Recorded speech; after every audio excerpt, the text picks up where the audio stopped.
Thank you, Avi, for setting that mood. And we've been uncharacteristically quiet this morning. Good morning, UUFLB. My name is Karen Marcus, for those of you who don't know me, and I'm your lay leader this morning, and we welcome you to the Unitarian Universalist Fellowship of Lower Bucks Sunday service. It's a gloriously wet day.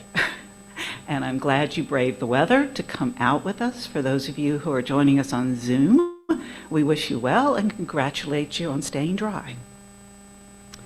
We are a congregation built on love and connection and acceptance of all who enter our space, both physical and virtual. And we hope that today's message will help you on your spiritual journey. So let's enjoy this time together. All month of January, we've been talking about justice, and that's not a surprise given the holidays that occur during this particular month. The UU 8th principle embodies Dr. Martin Luther King's dream of justice, as well as his advocacy of the beloved community, which he expressed was an explicit call to action rather than an implicit one. Please join us. Come on in, guys. This 8th principle of justice focuses on racism and other oppressions. Its focus on racism and other oppressions are necessary to overcome narrow concepts of the common good. The beloved community is the highest expression of common good. So we work to be diverse, multicultural, beloved communities where all thrive.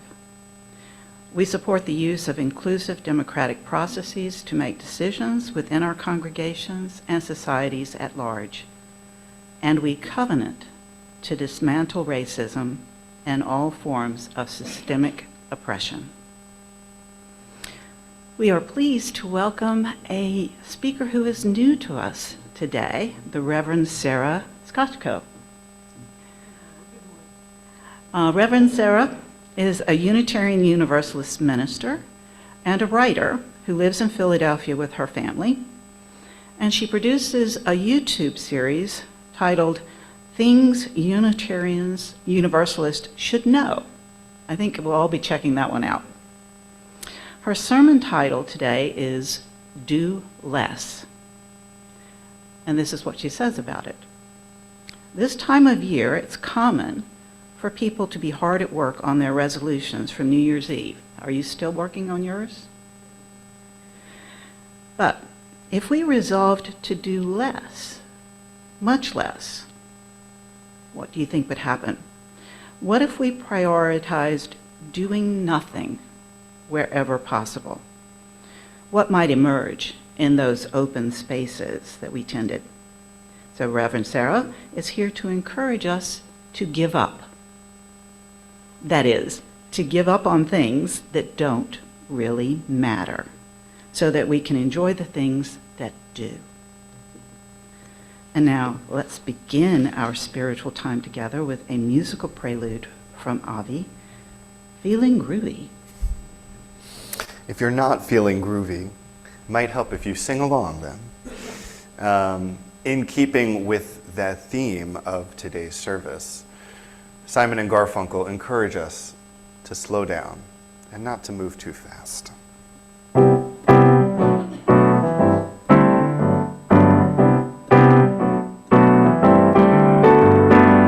Slow down, you move too fast. You got to make the morning last, just kicking down the cobblestones, looking for fun and feeling groovy. Sing it with me. La da da da da da da, feeling groovy. Hello lamppost, what you knowin'? I've come to watch your flowers growing. Ain't you got no rhymes for me? Do do do, feeling groovy. La da da da da da da, feeling groovy. I got no deeds to do, no promises to keep. I'm dappled and drowsy and ready to sleep. Let the morning time drop all its petals on me. Life, I love you, all is groovy. La da da da da da da, feeling groovy. La da da da da da da, feeling groovy. One more time. La da da da da da da, feeling groovy.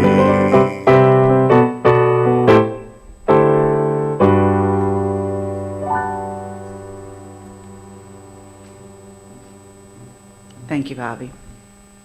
And now I'd like to invite Gil Christenberry up to help me light the chalice while I read you the words from the Reverend Marilyn Sewell.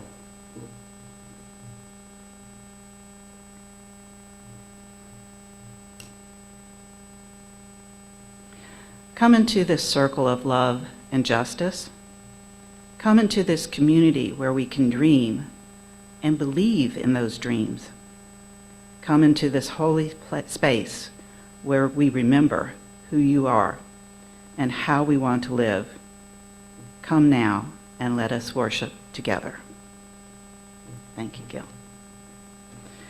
And now it's my pleasure to invite Reverend Sarah to the podium to read us a message for all ages.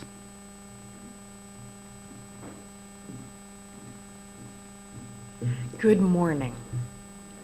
I am so happy to be here with you on this beautiful rainy day in Lower Bucks. I'm privileged and blessed to be worshiping with you. These past few years I've preached all over the country, and I have to say that my favorite churches are the little fellowships that are big in spirit, if small in numbers. So truly, I'm glad to be here today. Hello to those of you who may be watching at home. Please know that you are included in the glow of this chalice, and that this sacred space we have called into being by being here together extends to your home or wherever you are. Our story this morning comes from the modern prophet Arnold Lobel. You may know him as the author of Frog and Toad. But he also wrote two little books, Mouse Soup and Mouse Tales. Is anyone familiar? You are! I'm so glad! Aren't they wonderful? I think I have told every one of these stories in worship at least twice. And this one is called The Crickets. One night, a mouse woke up. There was a chirping sound outside her window. It must have been summer. "What is that noise?" asked the mouse. "What did you say?" asked a cricket.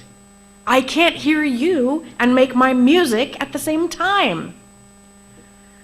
"I want to sleep," said the mouse. "I do not want any more music." "What did you say?" asked the cricket. "You want more music? I'll find a friend." Soon there were two crickets chirping outside the mouse's window.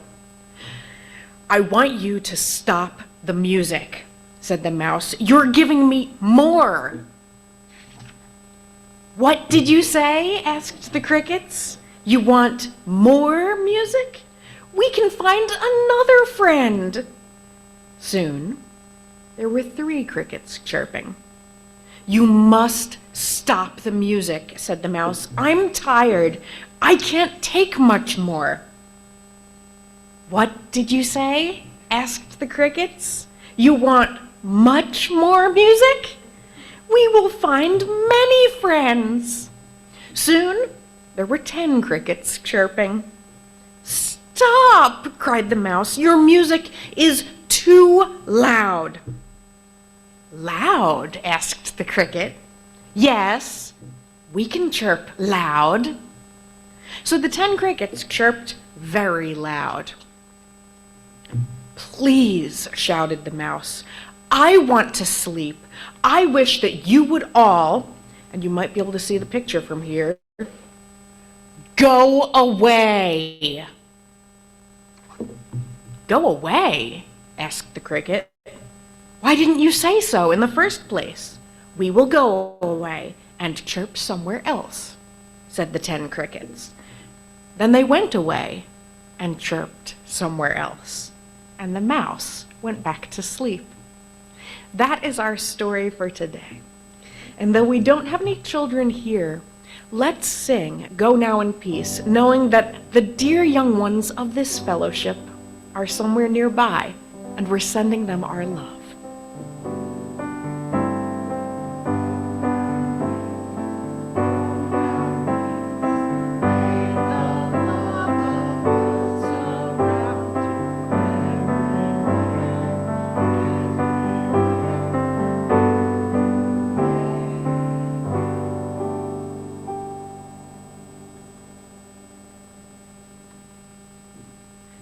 We hold them in our hearts, whatever they're doing.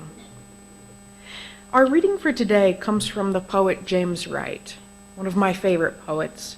He was a noted alcoholic. He struggled with alcoholism his whole life, and he wrote some pretty honest poetry about it, including The Branch Will Not Break.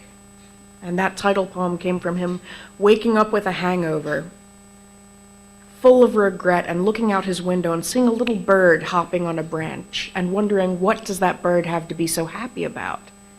And his answer was, the bird, as well as I, know somehow the branch will not break beneath us. Now, this poem is one of Wright's most famous, and people have been arguing over what it means for decades. We won't solve it today, but here it is. It's called Lying in a Hammock at William Duffy's farm in Pine Island, Minnesota. Over my head, I see the bronze butterfly asleep on the black trunk, blowing like a leaf in green shadow. Down the ravine, behind the empty house, the cowbells follow one another into the distances of the afternoon. To my right, in a field of sunlight between 2 pines, the droppings of last year's horses blaze up into golden stones.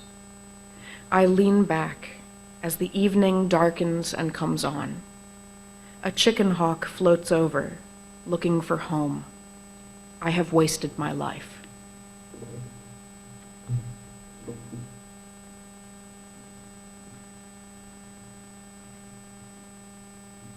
Thank you, Reverend Sarah.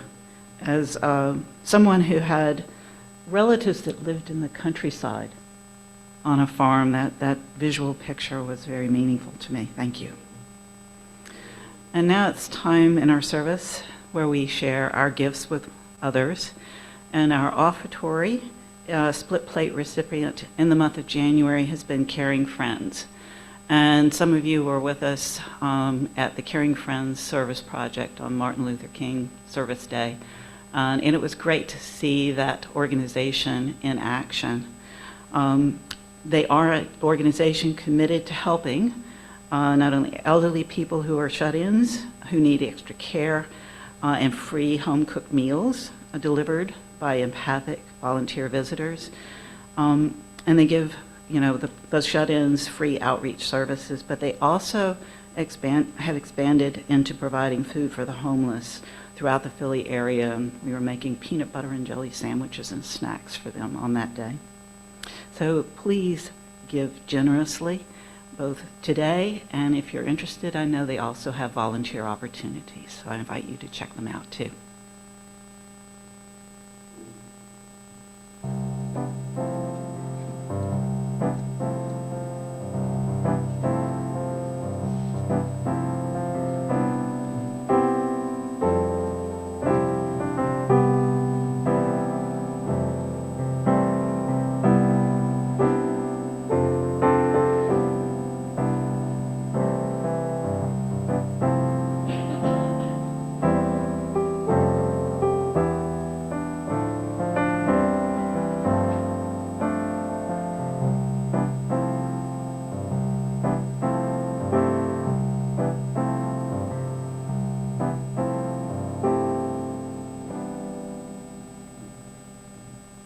Again, thank you for your generosity. And I was laughing before the service. I think I started a trend earlier this month or last month for getting our musical interlude and introducing Avi into it, and it's happened twice since. So today I vowed not to skip this very important part of our service. Avi has planned a special little selection for us, and sit back and enjoy it, and let it set the tone for our sermon message. Especially with this song by a group called Snow Patrol. It really encourages us to, it creates a vibe, as the kids say. So I encourage you to really lean into this vibe about just being with yourself wherever you are, and even maybe being in your own world with another person or with a community, and just taking time to lay and to be wherever you are.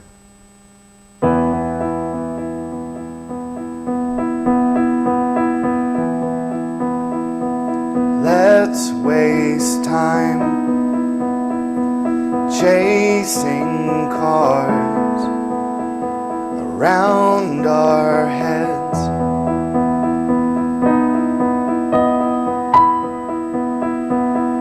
I need your grace to remind me to find my own. If I lay here, if I just lay here, would you lie with me and just forget the world?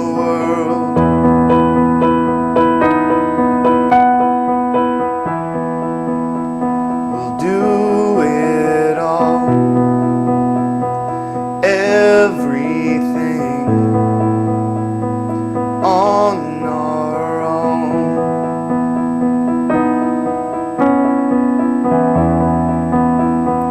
We don't need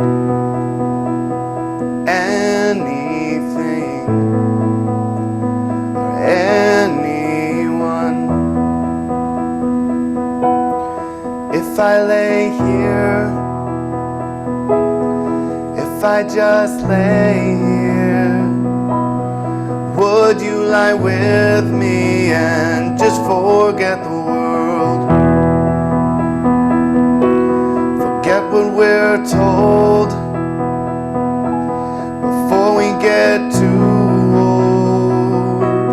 Show me a garden that's bursting into life.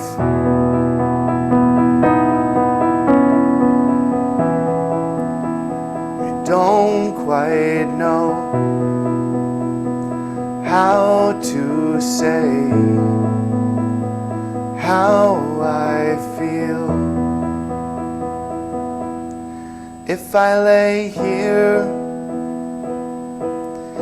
if I just lay here, would you lie with me and just forget the world? If I lay here, if I just lay here, would you lie with me and just forget the world?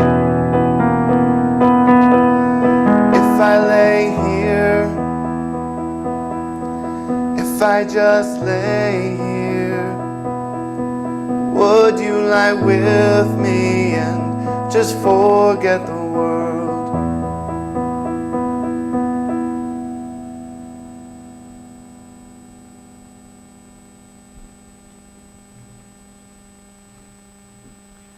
Beautiful as always, Avi. Thank you so very much. And now it's my pleasure to welcome Reverend Sarah to the podium with her sermon message titled, Do Less.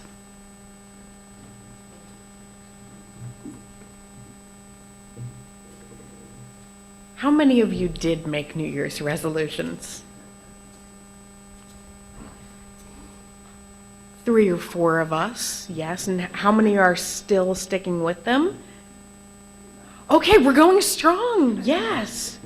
I see everyone else is already doing less. My resolution this year was, I tried to keep it simple, was to keep my car clean. But I have a 2-year-old, and last week there was an incident. So it's a resolution that I'll continue working on.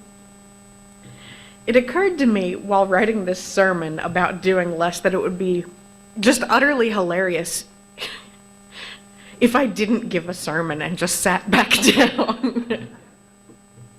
But that's not the less that we're talking about today. We're talking of being aware of the human tendency, or at least the Western tendency, to pack our lives with too much stuff, both material and otherwise. Too many things in our homes or cars, in my case, too many ideas, obligations, thoughts. And the question for today is, can we stop? If so, how? It's kind of a radical proposition in American society today. But I often think of driving on the highway.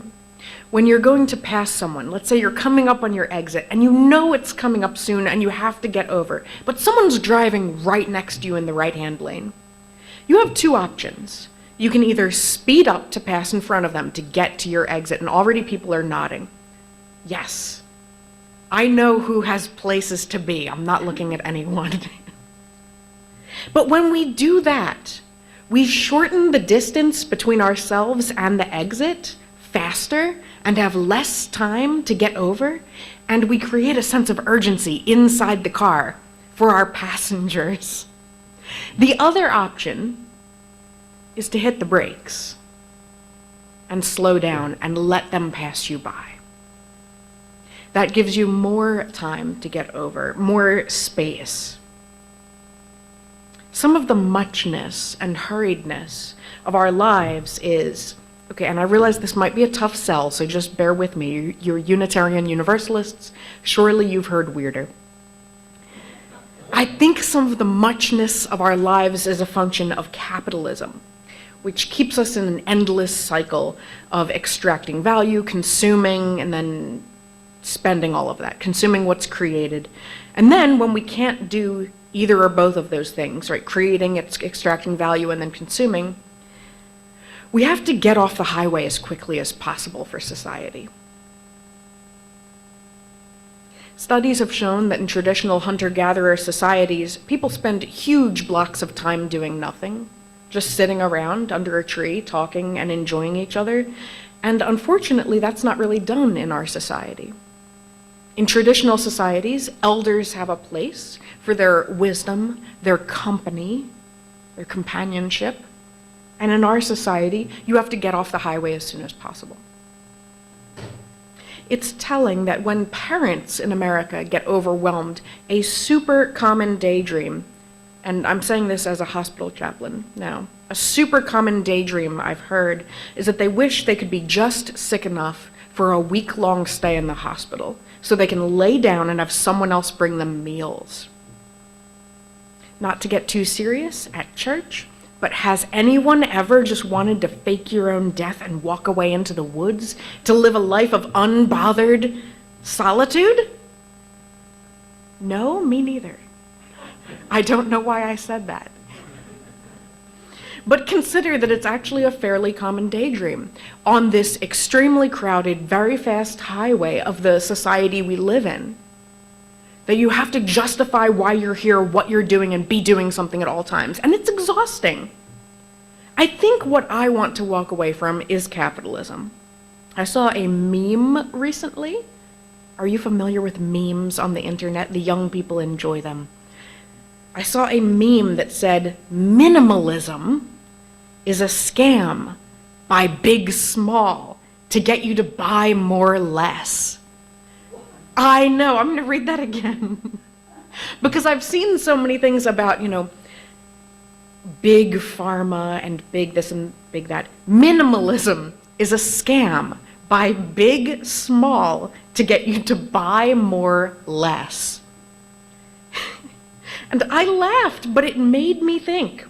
I don't think I know of any scams in modern American capitalist society that involve tricking people into doing less of anything. It's always tricking you into doing more or giving more than you otherwise would. Every scam, including modern American capitalist society, is a demand for more of our time and resources than we would freely give, or that we can humanely give. So it occurred to me that we can opt out of so much aggravation and exploitation by simply not doing things.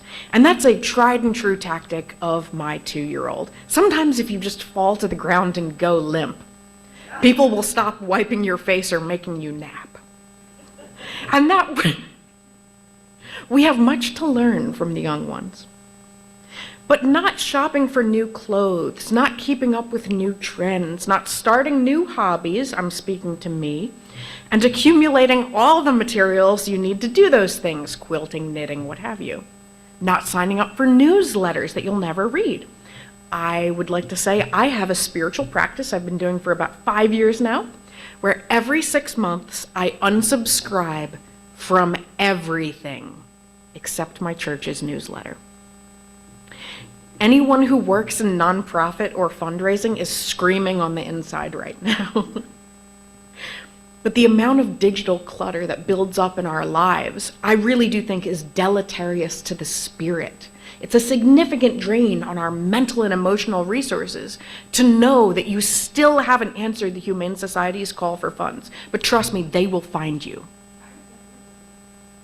If you have more than 5 unread newsletters from the same organization that you haven't deleted because you do believe in that mission of that organization, and you're planning to catch up on what they're doing, you can declare email bankruptcy. You can forgive yourself and just delete them. You can start over and let go of your guilt. It's a very universalist proposition. My children deserve my attention.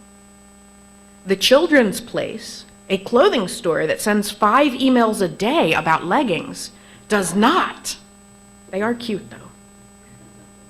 One of our Unitarian forebears, Henry David Thoreau, famously built himself the cabin on Walden Pond in 1845 as an experiment in simple living and limiting the demands on his attention.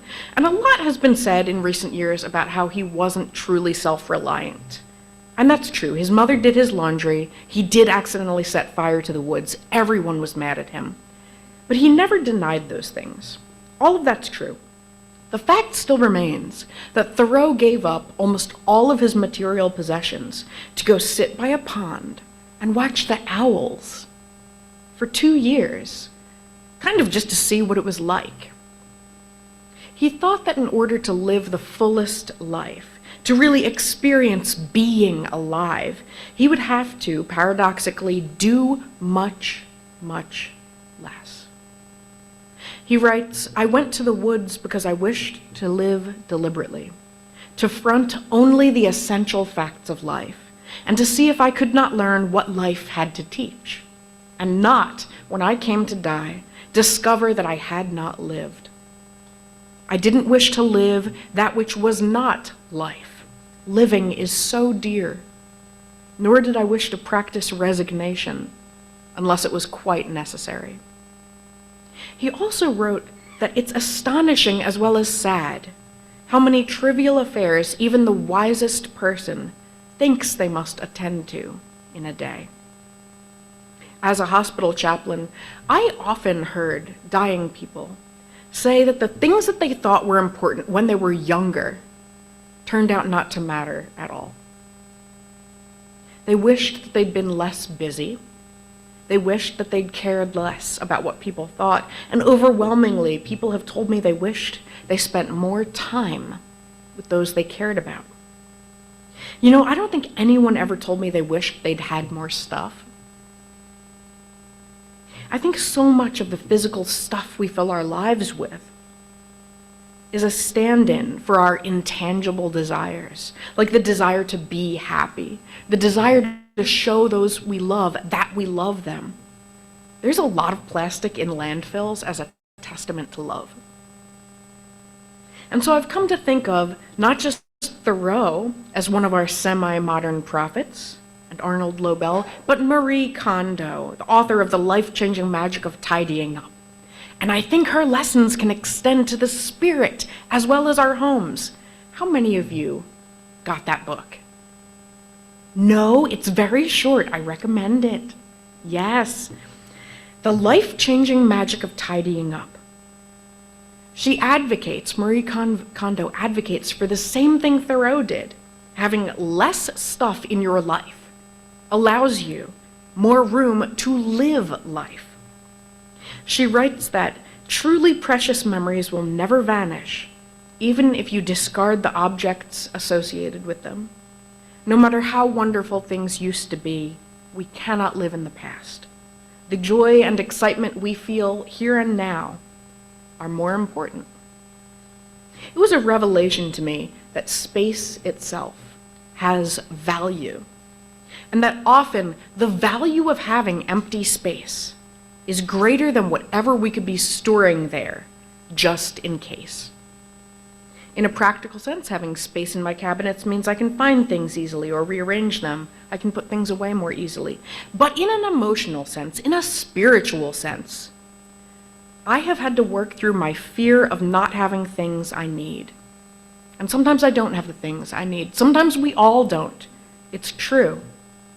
But we cannot stockpile enough to guard against the vulnerabilities of being human and having to die, of reckoning with that which all of us must: loneliness, weakness, sickness, regret. Those are all things we deal with. And we cannot have enough rolls of toilet paper to guard against that. Having lived in poverty at times, I know firsthand that the line between the two is dicey, right? Between overstockpiling and being just prepared enough.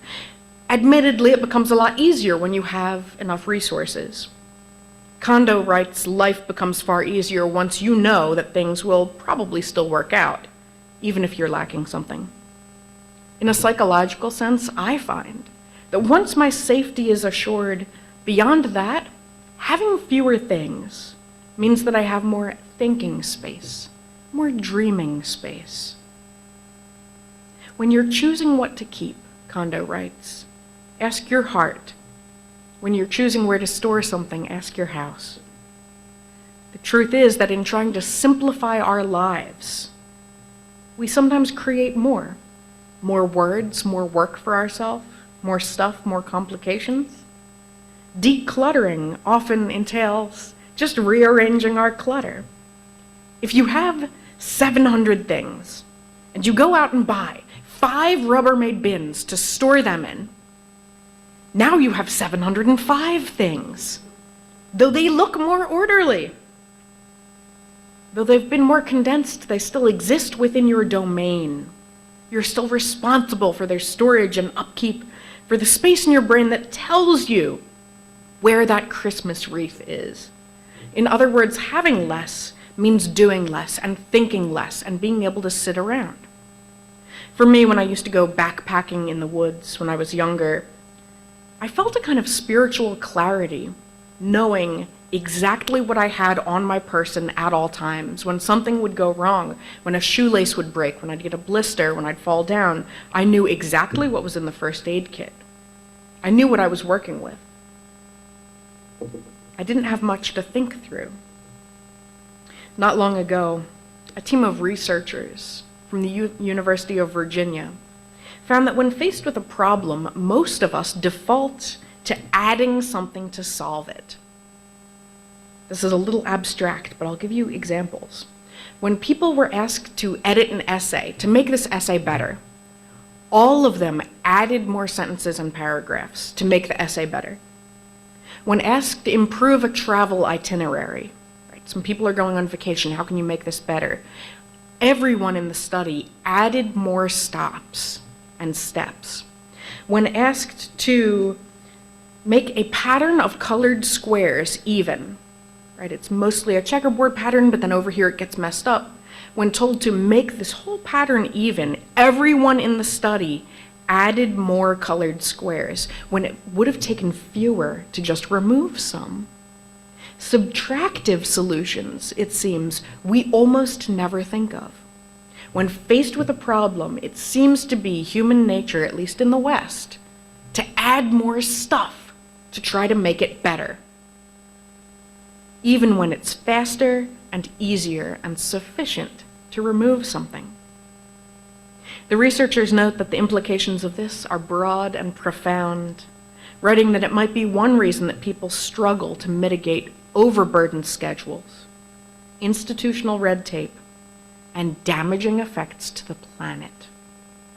And so the point of this sermon on doing less isn't to say necessarily that you need to do less, that you need to have less, or that you need to delete all of your emails, though it is so cathartic. No, the point is to suggest that when you realize something has to change, in your home, or in your spirit, or elsewhere, that you remember doing less might be an option for you. Maybe instead of working harder, you might take some time to rest. What if instead of doing more, you removed something? What if instead of doing more tasks or adding on more responsibilities, what if you said no? That doesn't need to be done right now. What if you removed a barrier instead of working harder to get around it? What if you made space? What if you had time? What if you could sit around under a tree enjoying the people you love? What if you lived deliberately and not, when you come to die, discover that you have not lived? Amen, and blessed be.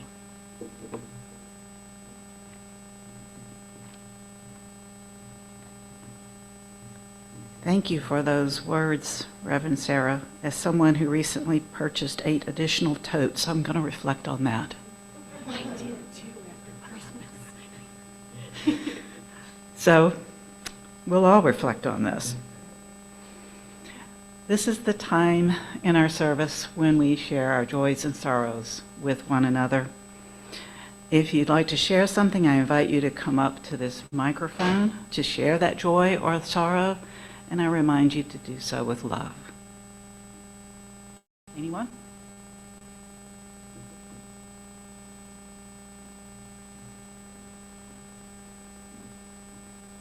Hello, I'm Jeffrey Ellis. Big joy in my life. This past Friday, I entered into marriage for the second time. And she's going to open her schedule for next week so she can get here. But married again. Congratulations.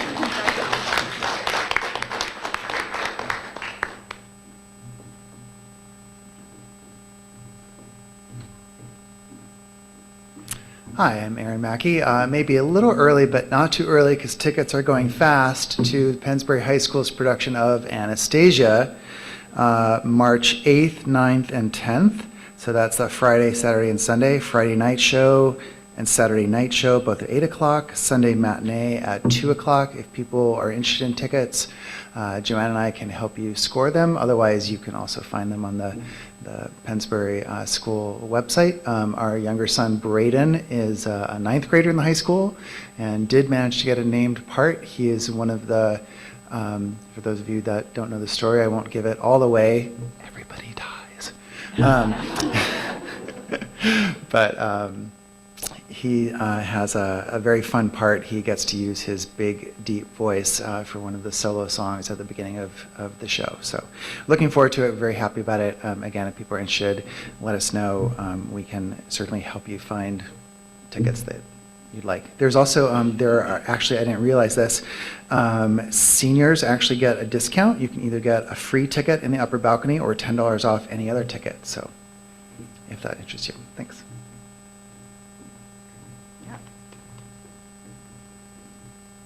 And I know Pennsbury always puts on great productions. It's amazing the young talent that's out there, and it's great to give them the opportunity to build that talent. So support them. Anyone else? Well, whether or not you shared today, for your joys, we in this community join you in celebration, and for your sorrows or concerns, may you feel our sympathy and compassion. So let's sing Spirit of Life.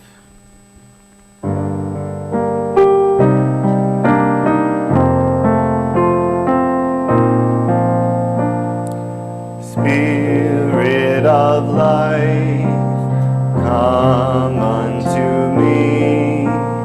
Sing in my heart all the stirrings of compassion.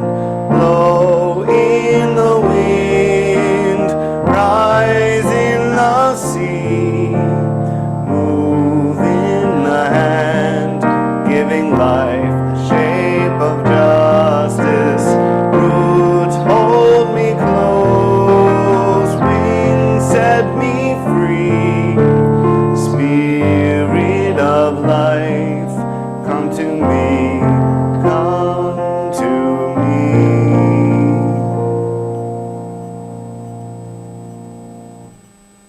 As we wind down this service, please join me in a time of prayer and meditation by the words of Reverend Stephen Schick in a piece titled Loving in Fear. Now there's a lot of words up there on the screen, but what I'd like to do for you is invite you to sit back, bow your head if you feel so, close your eyes if you feel so. I will read the majority of this, and then I'll pause and invite you to read the last sentence along with me. Spirit of life, God of love, grant me the courage to love boldly in the face of my greatest fears. Grow me in your wisdom, and let my actions speak when silence threatens justice and indifference disturbs peace. When gossip, hate, and cruelty arise among friends or in public places, help me bravely walk forward with love. When I defensively assert certainty in the presence of the unknown, grant me the courage to live comfortably in the unanswerable questions of life. And now join me with the last sentence. Bless me with the eternal gift of not knowing, and let it take root in me until it pushes forth shoots of understanding and branches of humility. So let's stand if you're willing and able, and Avi will give us our closing song, hymn number 352, Find a Stillness.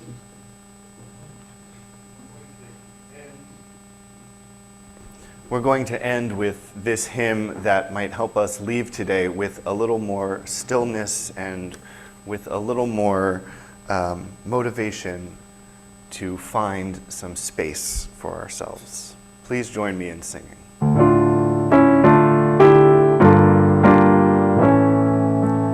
Find the stillness, hold the stillness, let the stillness carry me. Find the silence, hold the silence, let the silence carry me. In the Spirit, by the Spirit, with the Spirit giving power, I will find true harmony.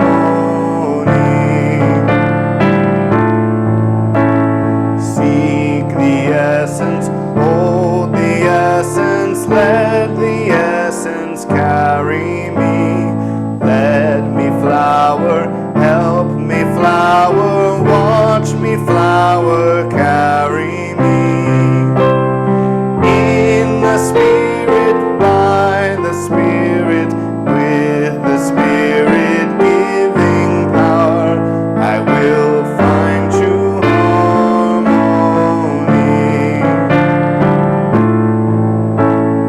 Find a stillness, hold a stillness, let the stillness carry me. I will find true harmony.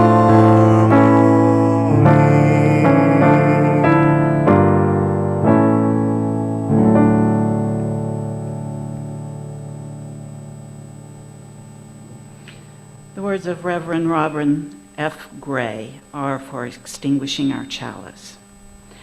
As we prepare to depart, we give voice to these hopes. May we know ourselves bound in community, even while we are apart. May a passion for justice burn in our lives. May we carry the light of compassion in our hearts and in our every intention and interaction. May we be whole in our devotion to truth and always carry the lamp of peace before us. Our service is now concluded. For those of you on Zoom, thank you for joining us today. We hope you can be with us again next week. And let's all give a round of applause to Reverend Sarah for her beautiful message and reminder on doing less today. For those of you who are here, please join us in the cafeteria for coffee, fellowship, and conversation. I hope you can stay with us so we can get to know you a little bit better. Go now in peace. Amen and blessed be.